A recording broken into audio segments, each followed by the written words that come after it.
एक बार की बात है, एक छोटे से गांव में एक हाथी रहता था। हाथी बहुत बड़ा और घने जंगल में रहने वाला था।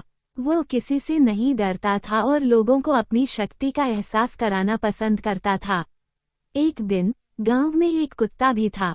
वो कुत्ता छोटा और काफी होशियार था। वो लोगों के यहाँ बच्चों को खुश करने के लिए आया करता था।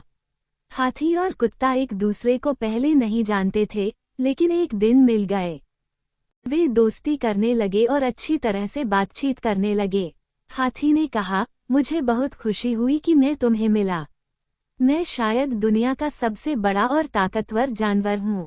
कुत्ता समझता था कि हाथी थोड़ा बड़ा और घमंडी है, इसलिए उसने कहा, हाथी, मुझे मालूम है कि तुम बहुत बड़े हो, लेकिन फिर भी इंसान तुम्हें धकेलकर मार सकता है। और मुझे तो बहुत छोटा और दुर्बल होने की वजह से सब कुछ बचाना होता है।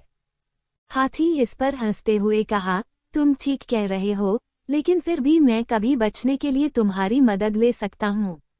मैं तुम्हें अपनी शक्ति और ताकत से बनाया गया हूँ। कुत्ता गंभीर रूप से बोला, मैं जानता हूँ कि तुम कितने शक्तिशाली हो, लेकिन प्रेम और सहायता देने की क्षमता मेरे पास है। ये सुनकर हाथी सोच में पड़ गया। वो समझ गया कि शक्ति और ताकत के बावजूद प्रेम और मदद कुछ भी नहीं होते हैं। हाथी ने खुद को आजमाकर देखने का फैसला किया और वो बच्चों के संगीतान में से एक साझा करने के लिए खुद को मंडराने लगा। ये देखकर कुत्ता बहुत खुश हुआ और उसने कहा, हाथी, तुमने सबके दिल जीत लिए हैं।